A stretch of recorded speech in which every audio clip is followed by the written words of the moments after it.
or someone's friend that does the cool job that you want to get into is by meeting those new people, because chances are you probably know your own network pretty well already. You definitely can get to know it more, I would say, over time.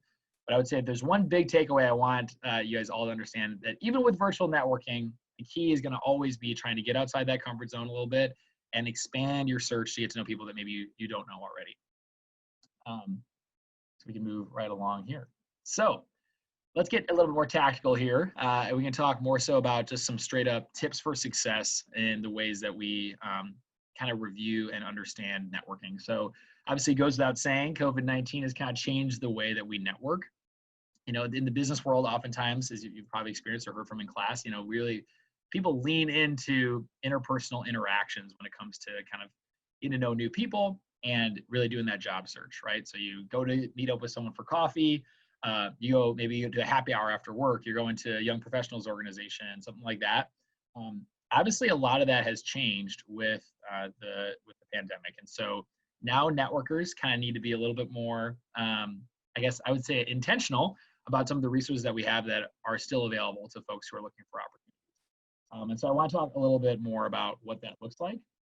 I think some of the main ways you want to really be getting involved in, some of you guys are already doing this, like getting involved with a career fair just like this that we're doing today is a great head start. There's a lot of your peers that maybe aren't doing this. But making sure that you have a LinkedIn, if you don't already, is a really good way to get started with some of your virtual networking. I know it can sound kind of silly sometimes how much people really underscore the importance of LinkedIn, but having a really good understanding of your own network and connecting with other people and building that professional space and actually really taking care of your LinkedIn.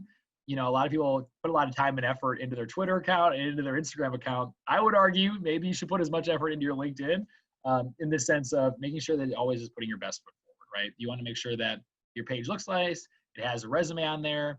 Maybe you want to upload and put like a career inventory profile that you've done for coursework or something like that in the past. Like I know for my LinkedIn, I have my strengths quest on there just because I think it's a cool thing to have. Writing out really good intentional bullet points for all of your job descriptions on there, just so that when you do send an invite to someone that you want to connect with, you can always reach out and you can reach out to them and they're going to see, you know, your best foot forward, right? You only get one chance to make a good first impression. For those of you that are on campus still, obviously getting plugged into your Handshake as well on your campus. So many campuses in the state of Indiana use it. And that's where another great place to kind of look for employers, look for opportunities, and making sure that you're, again, being active on that Handshake profile. It's just like, I guess a good example here, but I'm going to stick with the Instagram thing, is you probably like to follow people who actively post, right, that have active accounts. That's kind of how employers are, right? Like they want to follow people that are active on the service, and when they email you saying that they're interested in talking with you a little bit more, you know, they expect a prompt response. They expect people who are checking on that often. So being intentional with your time there. Social media, you know, obviously LinkedIn is kind of a form of this, I would say, but you just never really know what sorts of connections you can make, and putting that professional foot forward is always very, very helpful. I know for me, at least, like I've had some friends over the last couple months, you know, who are hanging out with their families back at home, and I'll be talking to them like after I sent them like a funny post or something like that I think they would like, and all of a sudden I find out like that their mom or their dad or their cousin or their sister or brother is at this really cool company, and I didn't know that before. And so just by me being active and intentional to like preserving that relationship and being engaging in that relationship kind of opened up some new opportunities for me to think through. So being professional there. And then obviously also alumni and career services offices are going to be your number one asset, I think, for those of you who are on campus. Lean into that network as best you can. That's something that I feel like I didn't do the best job of when I was in college, and I still did a little bit of it. But literally it's filled with people who just want to help you out. Help you put your best foot forward, and they have many connections. You would be surprised. I know, at least for me at Valpo, our career center, I felt like the director of our career center knew everyone in Indianapolis. It was crazy. He worked at, I think, DePaul for a couple of years, worked in downtown Indy for a couple of years, and he was so helpful just to kind of make those introductions for me. And I think one thing that's really interesting is, you know, alumni really want to help you. They just want you to reach out and ask. And one thing that I think is easy that I'll get into in a little bit later is it's easy to feel like an imposter, right? Like, why would anyone want to talk to me? Like, I have nothing to add. I'm early on in my career. I'm not nearly as impressive as some of these other people, but they like the satisfaction of helping others. I mean, a lot of people enjoy that. Chances are you probably enjoy helping others when you can. And that opportunity to do that is something that people really look for. So don't be afraid to take advantage of it from time to time. And then lastly, kind of, again, due to COVID-19, I think it's made internet research for roles and employers even more important, because now that's kind of going to be your primary way of really figuring out a little bit more about those companies, like its core values, some of that work that you would already be doing kind of before an interview or something like that, or before you go on a coffee meeting with a business leader. Some of that information in the past, you probably was secured from some friends or some advisors that knew of that company. It might be a little bit harder to secure that this time around. So because you've less those in-person meetings. So doing that internet research is super helpful just to get a good sense of what the company's mission is all about, what their products are, how they make money, what are opportunities for growth, diving a little bit more into that and taking some of the time that you have, maybe by not having a morning commute because you're working from home, and spending some time really getting to know the company is going to be that much more important. Yeah, so I think those are some of the main points there. Before I move forward, I don't know if, let's see if I can see the chat here. Are there any questions about that?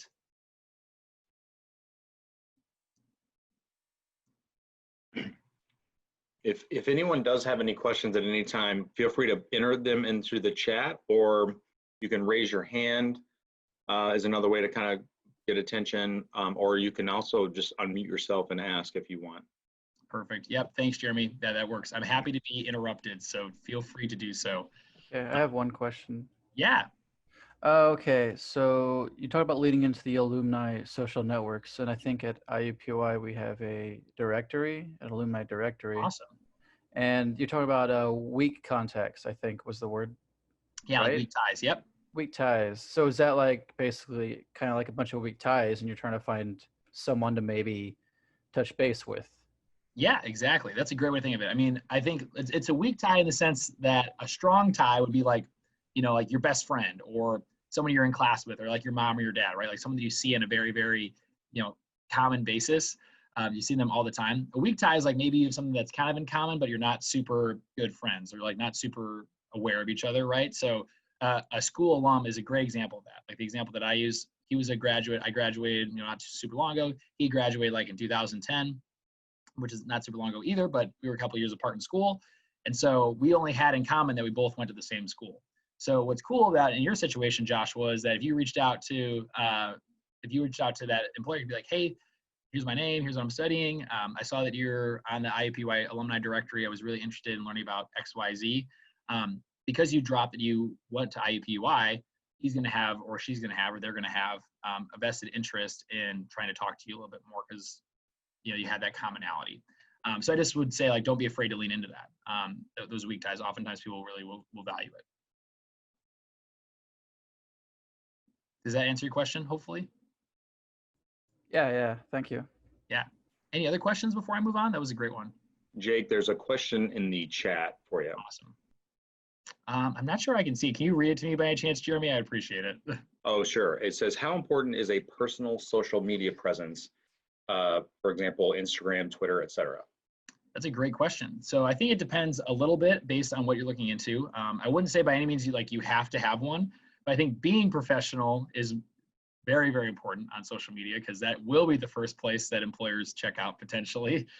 So obviously making sure whatever you posted on there is something you'd be okay with people seeing.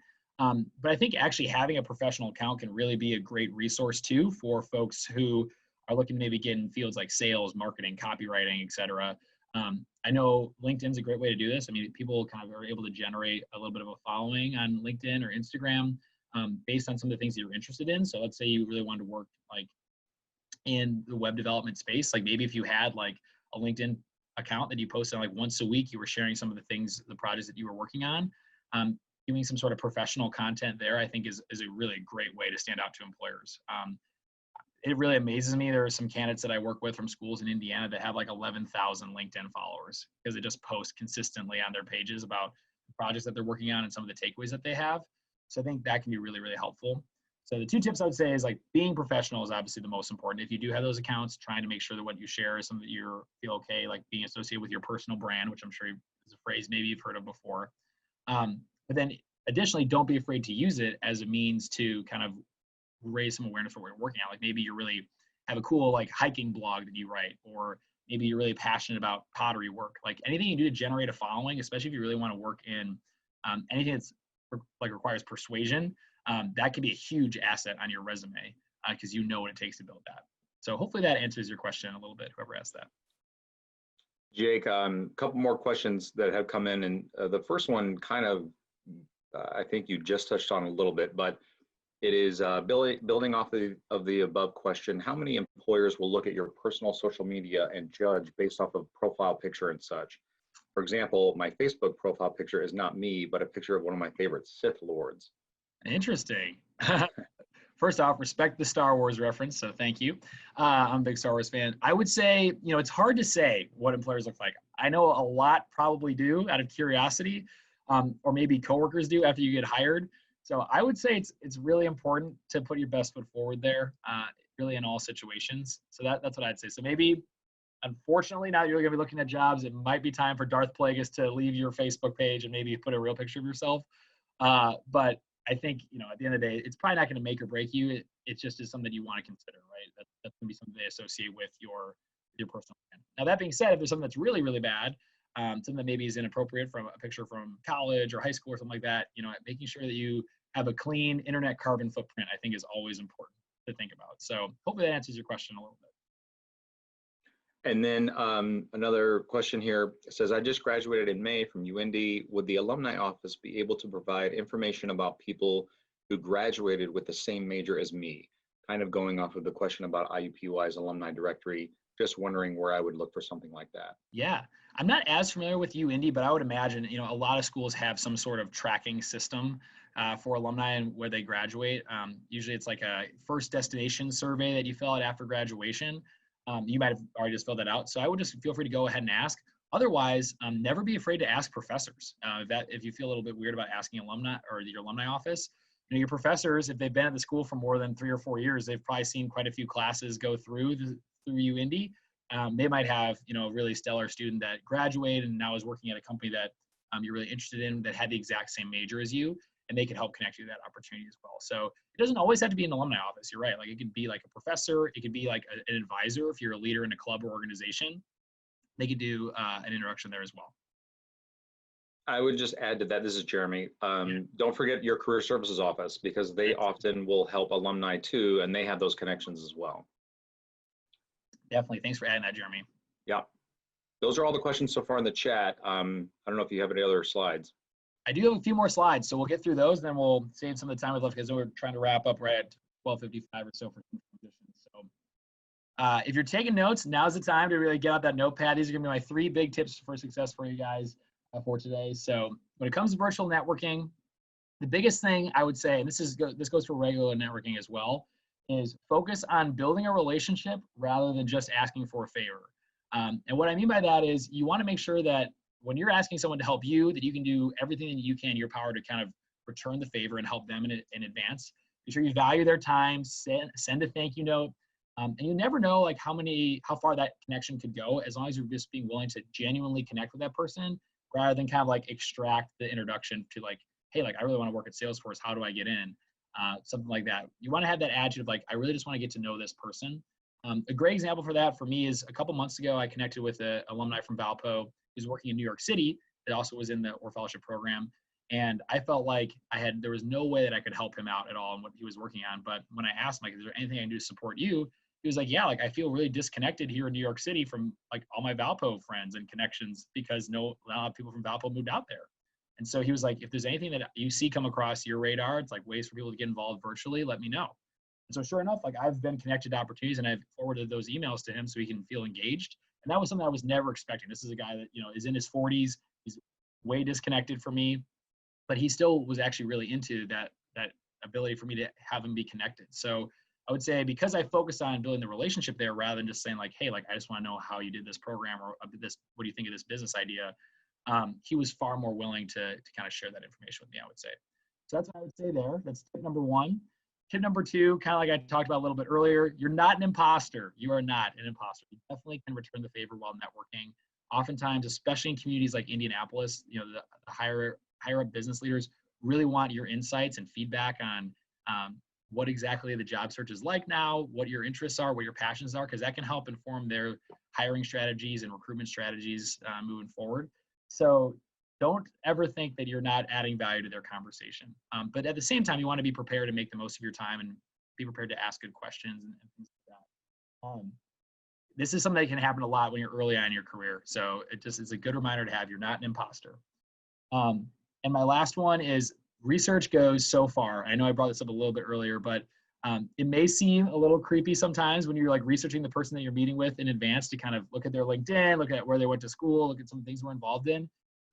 But it really just shows the person you're connecting with that you did the time to get to know them a little bit more, so that you could ask really good questions. So use the resources that you have, especially during quarantine. Like, you want to make sure you can stand out and put your best foot forward. Take the 30 minutes to research the company's core values, to research their LinkedIn, to see some of the programs they were involved in, so you can ask really educated questions beyond some of the, like, how did you do this or how did you do that? If you can ask like a very direct question, like, tell me about your experience in your fraternity at Purdue University or something like that, they're going to see that you did a little bit more of investigation, which is something that they're going to want to look for a little bit more. So those are my 3 big tips, I would say. Kind of going off that, here's a couple examples of just like some content that you can use to reach out to employers and reach out to people that you're trying to connect with. I know this can be very, very challenging. Is like, how are you going to write this out? How are you going to say the right thing and not say something that's unprofessional? I think brevity is the most important thing here. So an example up here, recently Ascend had a lunch and learn with a super cool leader from Visit Indy. I sent him a message right after the conversation just because I thought it was a really, really insightful presentation. And I was really curious to learn more. And so I just sent him a quick note saying like, hey, I really enjoyed your time today, or your presentation today. If there's anything I can do to return the favor to support you, please feel free to reach out. And that was a quick LinkedIn message. And sure enough, he actually accepted my invitation, which was super cool. And that's just a quick paragraph. It's not something that I thought about too much. Just wanted to say I appreciated his time and was looking forward to supporting him. Over here, with the Hey Ascend internship opportunities for Hey Matt, if you're interested in a role with an employer, you found an email for someone that works there, just something that's super short note to say, I'm really interested in your culture and mission. Want to learn more about your internship opportunities, and attach your resume just for them to review, just to get the conversation started there so they know where you're coming from. Over here, there's an introduction example from when I actually helped connect one of my connections to a friend of mine who was looking for employment. So here I actually introduced the person for me, or for the person I'm connected to rather, highlighted some of their overall qualifications and involvements just to show why I thought they'd be good. So these will all be in the deck. I'm not sure if Hannah's planning on sharing the deck to some of our participants. I can definitely try and figure that out as well. But these are just good examples of how to make this. The last little takeaway I have with the time I have left before we maybe have time for maybe a few questions is, the world is run by the people who show up. So get that networking going and get involved is really the best way that you can really open up your opportunities for employment, for getting involved in the community, for volunteering. Here are some links and some ways to do that. Indie Hub and Visit Indy have great resources to get plugged in the central Indiana area. In particular, Indie Hub really focuses on early and career folks, so 20 and 30-year-olds looking to get involved. There's like calendar events, things like that to get involved and meet new people. Definitely do that. Don't be afraid to reach out to your fraternity and sorority alumni offices to get involved with an alumni association, local chambers of commerce, Kiwanis, Rotary, Lions Club, nonprofit boards, finding ways to be involved in your church and volunteering. That's oftentimes how networking really happens, because you're expanding, again, your circle there. You're getting some more of those weak ties getting plugged in. So keep that in mind as you're virtually networking. You can do all of this virtually as well by getting involved. So that is all I have for today. So do you guys have any last questions? Feel free to come off mute. I know we only have a minute or two left here. But hopefully this was helpful to kind of give you guys a little bit of an overview, some tips for regular networking and virtual networking moving forward. One question I have, you mentioned looking over some type of core values for any type of employer that you might be interested in. I've found that to be pretty beneficial with past internships. How do you present those in a conversation in a way that doesn't necessarily feel like it's just like directly interjected, but you want to, make sure that you do show the dedication to wanting to be part of their industry, but do you understand what I'm kind of getting? That's a great question. Well, I would say, at least from my experience, I wouldn't say it's ever a bad thing to say you did the research. I know you might maybe can weave it in kind of casually. But when I was interviewing with Ascend, for example, one of our core values is broader good. That I just really resonated with that, like assuming the best in all actions was kind of that value. And so I would say when they asked me about a time that, I really went through a challenge, I brought up as a person, I try to assume the best in all the situations that I'm in. And so I kind of use that language to launch off with my answer. So I think looking that up is a great way to weave it in kind of naturally. Or you can also say, like, if they ask you a question, which can happen sometimes too, like, why are you interested in this position? You could say, yeah, like I was researching your core values and it just really felt like they resonated well with me. In particular, I liked your relentless pursuit of results. It stands out to me because of this or that about my personality. So I would say maybe one of those two ways. Sure. Thank you. Yeah. Here is Jake's contact information, Jake. So it's okay if they do want to follow up with more questions. Feel free to email me at any time. Yeah, and definitely add me on LinkedIn, guys. If there's one takeaway, definitely add me on LinkedIn. Fantastic. Awesome stuff. I'm with Butler's Career Services Office, and I advised for 6+ years, and I thought all your tips and advice was very sound. So excellent. Thank you. I appreciate that, Jeremy. All right, thank you all. Have a good day. Be well.